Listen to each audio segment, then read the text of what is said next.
listening to 1380 AM, 95.1 FM, KCIM. It is Sports Rewind time. Sports Director Jeff Blankman, Assistant Sports Director Casey Miners in the studio here with me. I'm John Ryan.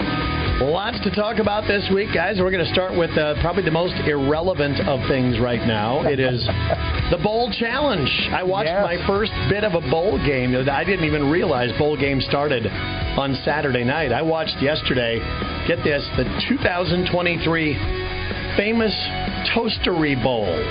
Toastery? Toastery, the famous Toastery Bowl. Didn't we used to have a famous potato bowl? Yeah, there was that one. That was up in Boise, up in Idaho. But this one was the famous Toaster. Apparently, it's a big restaurant out on the East Coast. Okay. They serve like brunch and things like that. I don't know. But Old Dominion played somebody. I didn't pay much attention. But Old Dominion. Kentucky. Western Kentucky. The only reason I know that is because Western Kentucky came back down from 28 to win the game. Yes. Did they? Yeah. I was like, man, it's like goal, if I remember correct. It was like 28-3, and I'm like, I'll turn this off. Old Dominion had the chance to take the lead in overtime, I think. They're kicking a field goal on like their own 5-yard line, so it was a chip shot, and Western Kentucky blocked it, and then they ended up getting a field goal on their overtime possession to win the game. Yeah, so fun start to the bowl season so far. I'm just thankful that was not on the Bowl Challenge.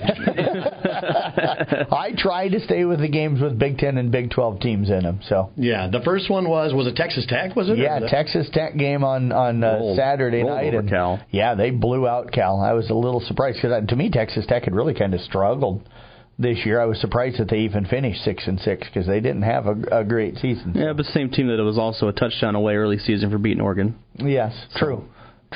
So, and it's so hard. We all know it anymore with everybody opting out of the bowl games and all that stuff. I waited until Friday morning to fill mine out because we were due on Friday, evening and stuff is what I told everybody. And it's like, I kept thinking to myself, I'll find the time to go through and kind of figure out who's not playing for everybody and who's transferring out and opting out. And then I get up on Friday and I'm like, I just need to get it done. I think I filled it out in about 15 seconds and had it done. So there was no homework that really went into it at all. Yeah. That was my theory, too. I was like, it's all going to change 5 seconds after I fill out my form, so I might as well just turn it in now. So there is some interesting ones going on there. Again, Bowl Challenge.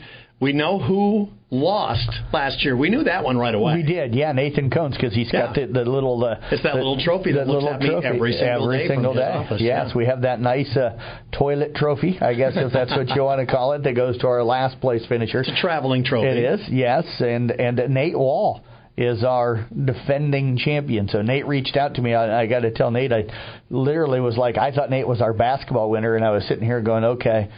I know Tom Hawkep was our loser in basketball because I remember doing the interview with the toilet trophy with him for that. I says, who was our winner for football? And then Nate sends me an email and he says, hey, even though I didn't help you guys this fall, do I get to defend my championship? And I'm like, oh, yeah, sure. Why not? The more the merrier. That's one more person who can finish behind me. I'm just glad for that. Yes, and I hope Nathan gets to keep it for 2 years in a row.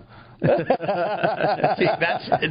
to him is a source of pride. It is. He loves that little trophy sitting up in his window. He does, yes. And I noticed that Abby said that she noticed it right away. Our new assistant news director, and they're like, why do you have a toilet statue in your office? Kind of weird to explain that. But, yes. By the way, I was going to say congratulations, Nebraska landing a quarterback. Yeah. A guy that switched his commitment from Georgia to Nebraska. Yeah, for a long time was ranked as the not just number one quarterback, but number one recruit in the nation in high school. Wherever you look, a lot of things had him pretty high. Yeah, and now he's kind of, from what I understood, even though he had a really good senior year, dropped down to the number 2 quarterback and the number 6 player, according to some of the experts or whatever. But legacy recruit. His dad's on the Hall of Fame wall and had his number retired at the University of Nebraska, and longtime, center out with the Detroit Lions, 16 years in the NFL. And, wow. Yeah, so really talented kid.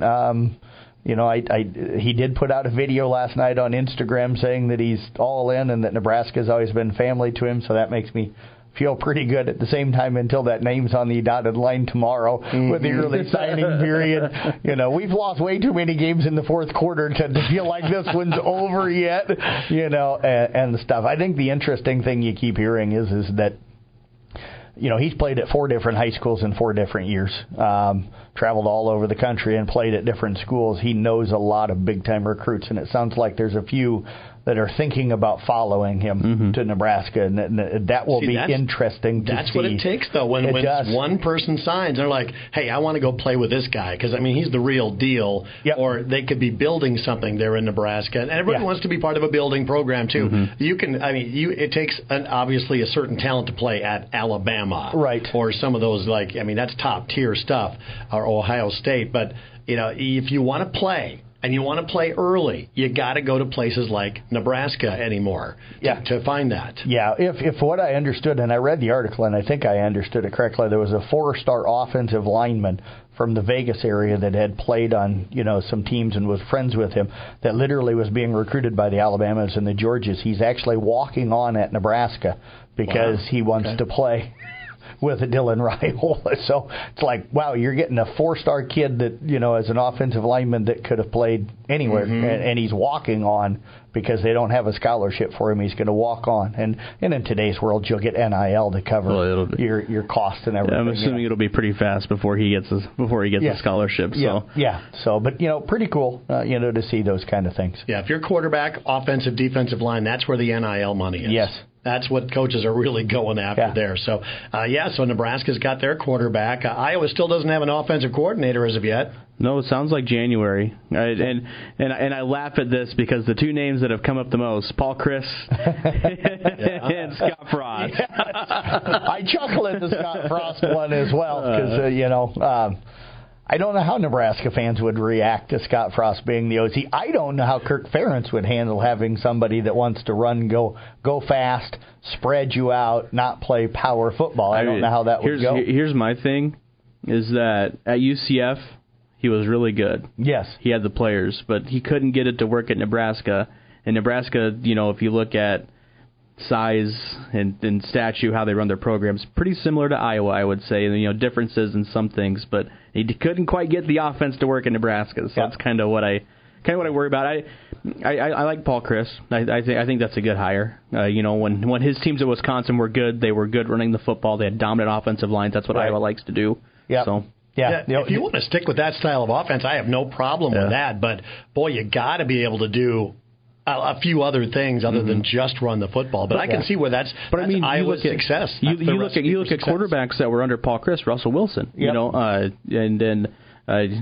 So I think that Russell was, he transferred in the very last year as a senior. Yeah, no, but I don't think he was under Paul. Was he? I think Paul came after him. Did he come after? Okay. Correctly. Well, I know that when Paul was there, they didn't have dominant quarterbacks, right? But they had better quarterback play than what I was getting. Yeah. So, and I like Paul Chris. So don't take this in the wrong way. The only thing that I will say is that Wisconsin under Barry Alvarez and then Brett Bielema was at a very high level. They were a top 10 program. Paul came in, and yes, early on in his career they were really successful when he was still using the other guys, and then you saw the program, the longer he was there, it slipped more back to the rest of the pack in the West Division. So. Pre-portal days. Yes.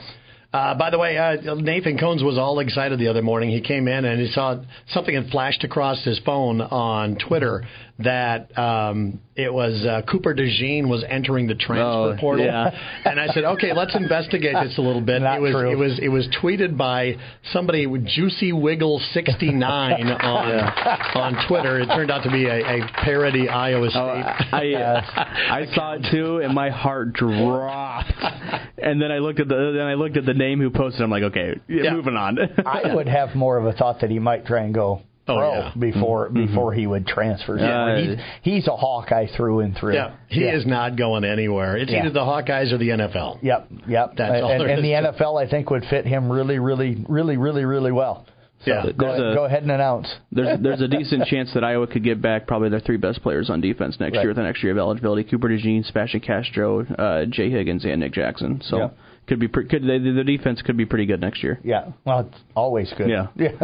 So, I don't know what their schedule is next year. They're playing USC. They're playing UCLA. They've got a beefed up schedule next year. Good defense is going to work.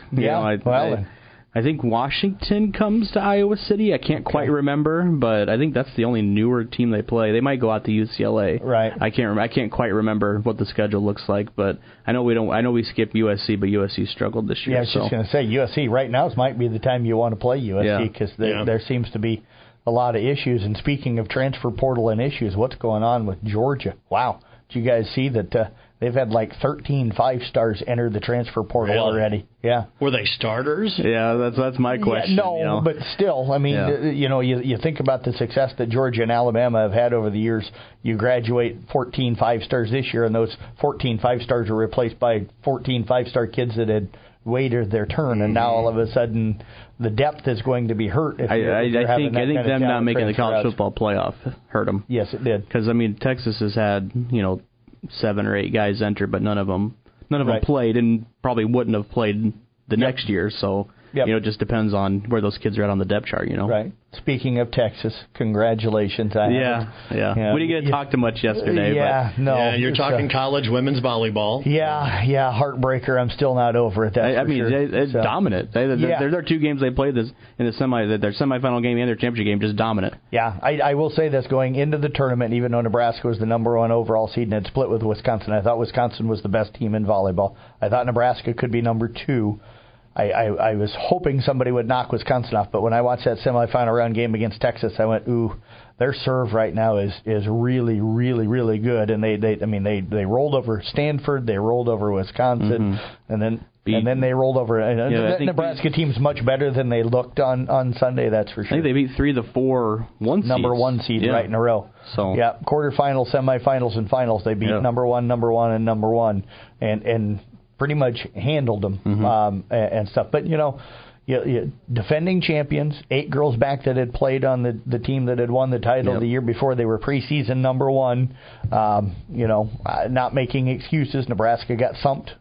Still love the team, but we're playing 4 freshmen, not a senior on the team. Girls that haven't quite got the experience what Texas had going into the tournament. Yeah. And I think that once things started to unravel, you saw the lack of experience. Nebraska had 2 girls on the roster that had been in a Final Four before, even though we were just in the Final Four and in the championship match 2 years ago. We had 2 girls that were in the Final Four coming into this year. Yeah, it's not like they're on a down cycle at Nebraska. They still made the national championship game, but they're just not. Yeah, they just didn't get that championship. 3 of the last 5 years we've been in it. Yeah, I would assume preseason Nebraska going to be preseason number 1 going into next year. Probably. Yeah. But not losing anybody. You may have lost volleyball, but you still got the women's bowling team out there. Absolutely. Hey, dominant program. Yes, and I'm going to say it. I have a lot of people come up to me and go, hey, Nebraska's now a volleyball school. I'm like, you're not hurting my feelings, folks, when you tell me that. I'm awfully proud of that volleyball program. So don't think you're slamming me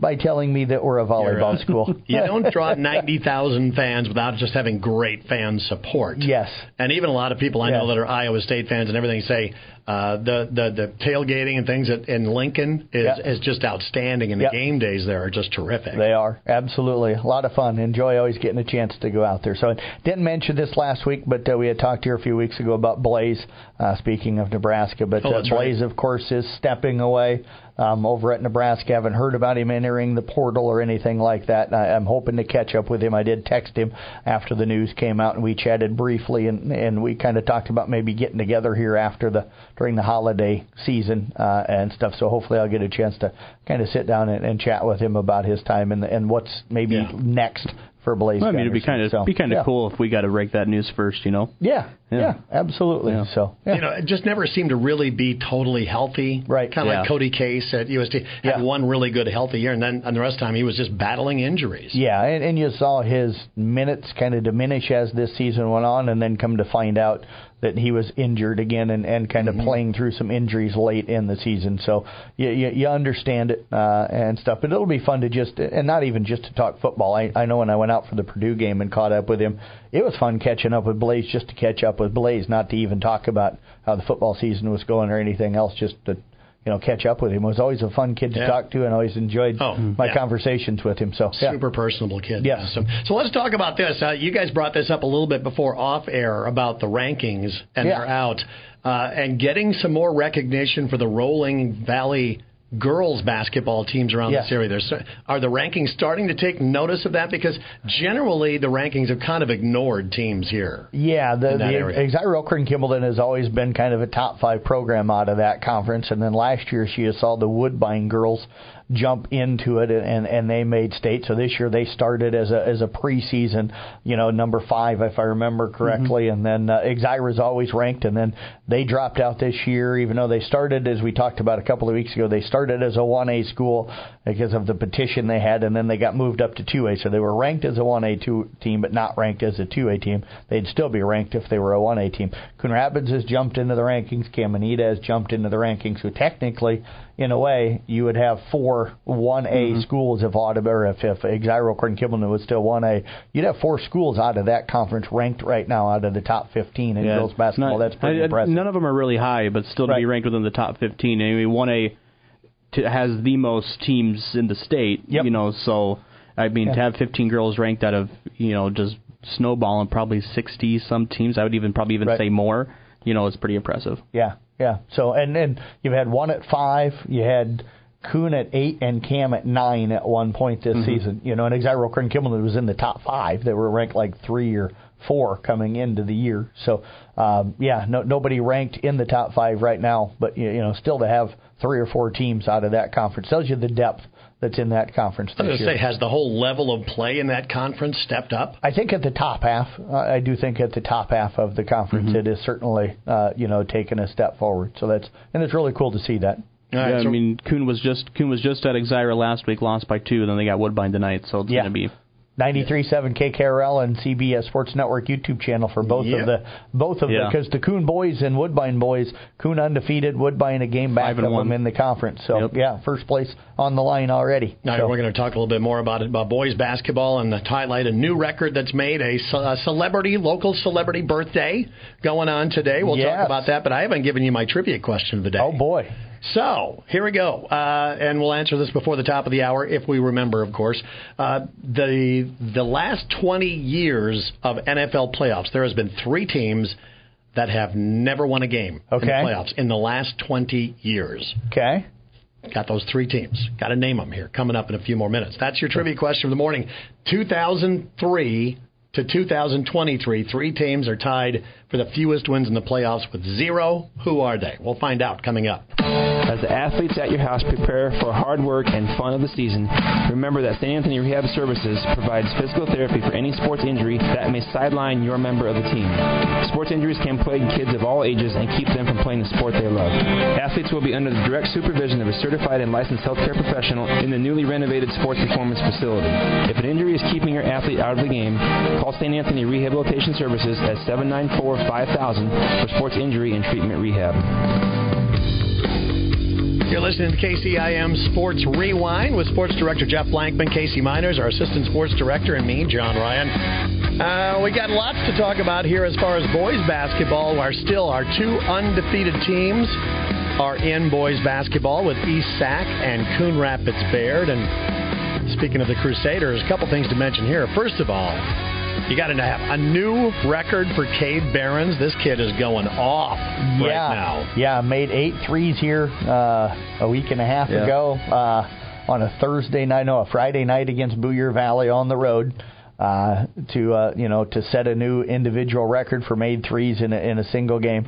And then last Friday decided to just kind of smash it, 11. And he makes 11 of 16, and only played 2 1/4 quarters. He was pulled early in the third quarter because they were up comfortably enough that Coach sat him the rest of the game. But, most attempts in the game, if I understood Corey correctly, was 18. So he came close to that with 16. But, 11 of 16. Scored 37, 33 of them coming from beyond the three-point line. And I'm assuming this is all coming in the flow of the game. I mean, this is not a kid that's going to go pump up a bunch of threes. Yes. Oh, no. Yeah. I was down there early season, and I don't think he maybe attempted 4 in the game. I mean, you have to know pretty early that you're going to be on and it's going to be your night. Yeah, I'm sure at some point during the game he did a heat check, and stuff. But for the most part, I think his shots probably come in the flow of the offense. But you look at their boys team undefeated.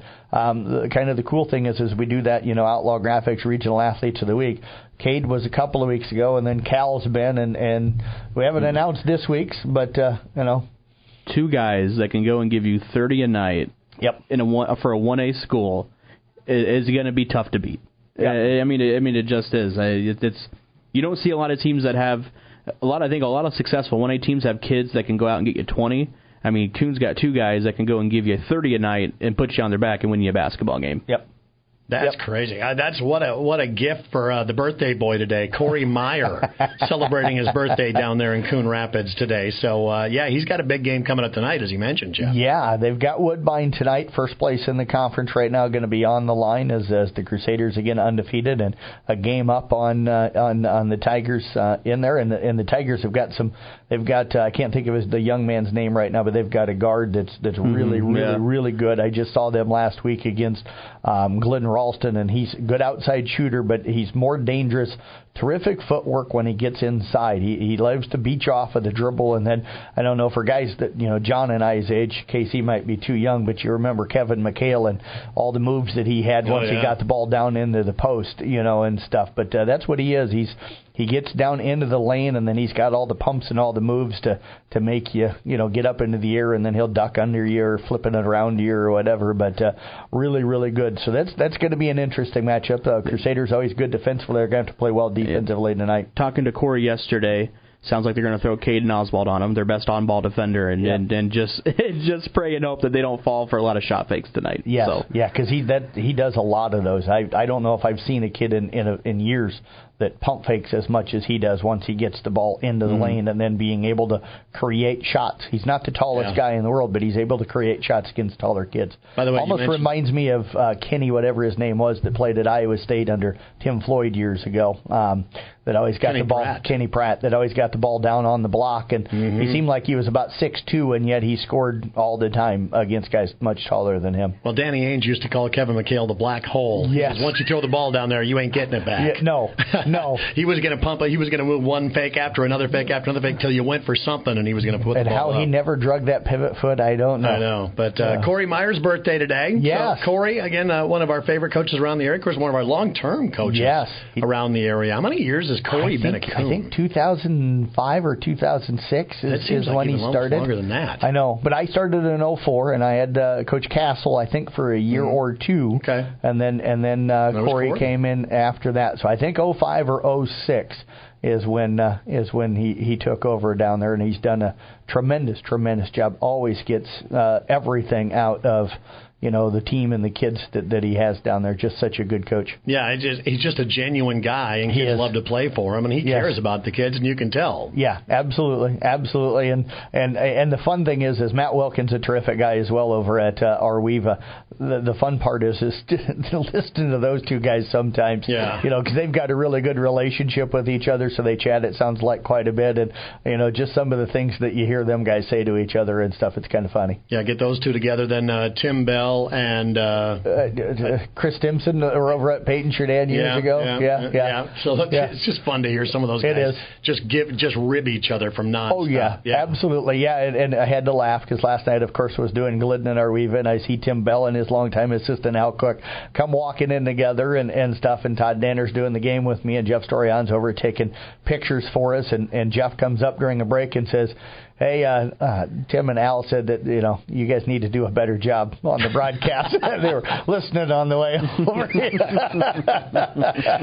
East Sac County, they're also undefeated. Yes. How are they doing it? I mean, you mentioned, Casey, about, you got potentially 2 30-point scorers for Coon Rapids Baird. How's East Sac getting it done? Ryan Clare, they've got length. They've got length, and then they can shoot it, too. Yeah. And I mean, and then it's another recipe for success when you got two guys that can rebound well and score down low very, very well, and then also have a guy like Sam Julian who can knock out shots from the outside. Caleb Eichhorn, kind of surprising. I mean, he hasn't had done it yet, but a triple-double threat almost every night. He rebounds it well, passes well, can score the basketball. So, I mean, they've got just balanced scoring, 1 through 5, and they've been really impressive this year. Yeah, as long as they're knocking down some outside shots, it takes the pressure off. You got Luke Wright and Ryan Clare down in the block, and both those guys can go for 20 and 15, 20-some and 15 a night, and stuff. So if you can get 40 points and 25 to 30 rebounds out of your two guys down in the post, as long as they're getting, some kind of outside shooting. And so far this year, they've been consistently getting that with Sam Julin or Caleb Eichhorn or Carter Ludwig, or somebody steps in every night and knocks down some shots from the outside for them. And then defensively, they play that 2-3 zone, and Coach Bontrager might be one of the masters at teaching that. They've always played that 2-3 zone well, and then they've played it well so far this season. So that's kind of just their whole system coming up. You learn to play that 2-3 zone, and man, once you played it for 4 or 5 years, I mean, you know it just in and out. Yes, absolutely. So, and I know we're starting to run low on time, so we probably need to switch over and get a little wrestling in here real quick. Well, I was going to mention the first loss for the Carroll Tiger boys down at Ballard. They've got to run over to Bondurant Farrar tonight. Yes. First loss of the season for them. Just not a good start for them. Sounded like Ballard was more physical, got to the loose balls quicker, turned every turnover from Carroll into an easy layup on the other end. So just not a good night. One of those nights for Carroll High, you just flush and kind of move on. Mm-hmm. But for the Carroll girls... Yeah, I was going to mention we got to talk about them, too. Yeah, first win against Ballard since at least 2006. We know they didn't win in 06, but I know Shelley Mossman at that time, now Shelley Haluska, did say in a text that she had gotten them. I was thinking it was either 04 or 05, but I can't remember exactly what year, but sometime during her career. So it was early 2000s the last time Carroll had beaten Ballard. And Kemper, 8-game win streak, is it? Yes. Yeah, they're playing rolling. well. They are. Their boys team right now it's scary good. Scary good. So. It's some crazy numbers going on right now. So they hope to carry that momentum into the holiday break. Of course, we got a few more games left before that. But, let's talk about girls wrestling. Last night, Kemper hosted 19 teams. Sounded like it didn't get over till after 10 o'clock. It was after 10 o'clock. Yeah, they started at 4:30, and they had a feeling it could go long with the 19 teams. But Carroll, South Central Calhoun, and Audubon there, as well as Kemper locally. And Casey, I know you wrote up the story. We had some kids wrestle pretty well. Brianna Kiger, I think, our lone champion. Yeah, came out Kiger was the only one that won last night. We also had Kramer got second, Caney with a fourth, if I remember correctly. Sonny McGowan got third for Carroll. I think the highest Audubon... She's been wrestling well. Yep. I think the highest Audubon girl was McCarville. I think she got fifth. Yep. I think it was overall good night. Team scores weren't... Well, I don't know if they're up now. I haven't looked, but they were off last night when we went to post. So for some reason they had every team with 2 points, and so we knew team scores at that point weren't accurate. And then the Carroll boys winning their own invite on Saturday and wrestled extremely well. Kemper took just 7 guys. Without one of their better wrestlers. Yes, and took just 7 guys there on Saturday and did well for what they had. So hopefully Cooper will be back. So he's going to be back. Yeah. He actually had told me, I talked to him on Saturday at the tournament, and I said, so how long are you out? And he goes, if this was tomorrow, I'd be wrestling, but today just can't go. So So how long, what kind of injury is he battling? Tweaked the neck and stuff, so he'll be fine. It happened in practice the night before, and he couldn't turn his head, so kind of hard to go out and wrestle. But And one thing I want to say, too, the Carroll girls also wrestling without Avery Burke right now either, who has been off to a tear so far this season. Yeah, she's been one of our elite girls wrestlers so far this year. And I know Kuhn, they're low on numbers again for right now. They've got some guys out sick and some injuries, and they're going to be coming back. But talked with Tim Patrick yesterday, and they almost won more matches than they wrestled at the dual tournament on Saturday up at Ridgeview. South Central Calhoun out an outstanding run as well, but Brock Natras continues to wrestle well for them. I think he was really happy. 4 of their 7 guys had above 500 records on the day.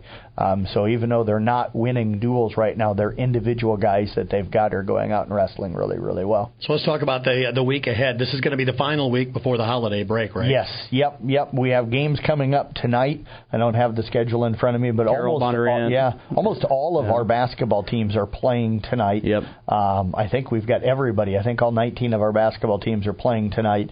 And then you've got a couple of wrestling. You got the South Central and ESAC, the ESAC girls and boys are in action at a quad, and the South Central Calhoun boys are going to a quad. So that'll be end of the wrestling. So nobody's wrestling Thursday, nobody on Friday. We've got about 5 basketball games on Thursday night. I know I've got IKM Manning at Loma, and you've got Audubon boys hosting Atlantic.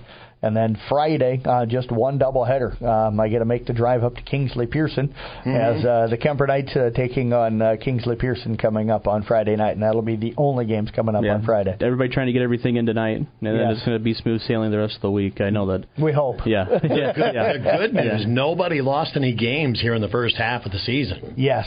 So it's been really terrific weather. It shouldn't be any issues going on this week as well. So, all right, here we go. Trivia question. Since 2003 to 2023, there's 3 teams that are tied for the fewest wins in the playoffs in the NFL with 0. Who are they? I'm going to say Detroit and Dallas off the top of my head. Nope, not Dallas. Not Dallas. You have to think that Dallas last year made it to was a game away from that's right. I forgot about that. I was thinking they hadn't won one since the 90s when they won all those Super Bowls. Yeah. So you're right, the Lions. Okay. I want to see the Browns, but they won one with Baker Mayfield, didn't they? Yeah. Yep. Jets? Nope. No. Yeah. Giants? Oh, man. Nope. Dolphins? That's one right there. I thought for sure that you'd probably get that one. Being a Dolphins fan. I instantly jumped to Detroit and Dallas because I kept thinking that since Barry Switzer left, and it wasn't Barry Switzer, but Jimmy Johnson, that those teams, I didn't think Dallas had won one, but I forgot that they had. Yeah. All right, the last one's a trick one. Okay. I'll just probably have to give it to you, just to save time here. The Las Vegas Raiders. So there you go. Oakland probably. I believe probably Oakland. They were in the Super Bowl in 2001, I think, or something. I don't know if that goes back to Oakland or not. I just thought it says the Las Vegas Raiders. Okay. So I'm not sure if that takes them all the way back to that. I would think that it would, because I think the Raiders, they were in back-to-back Super Bowls because they lost it with Gruden. Yeah. And then I was trying to remember what year that was. It was early 2000s, and then Bill Callahan took over, and he got beat by Gruden now with Tampa Bay. That was the Warren Sapp and Trenton Dilfer team, and he got beat by them. And then it was that next year that Nebraska hired Bill Callahan as their head football coach. There you go. We've got a Raider history. Yeah, early 2000s. So there you go. It's the Raiders, it's the Lions, it's the Dolphins, and there you go. That is KCIM Sports Rewind for this week. Again, we'll get a podcast available on the website here coming up in just a couple more moments.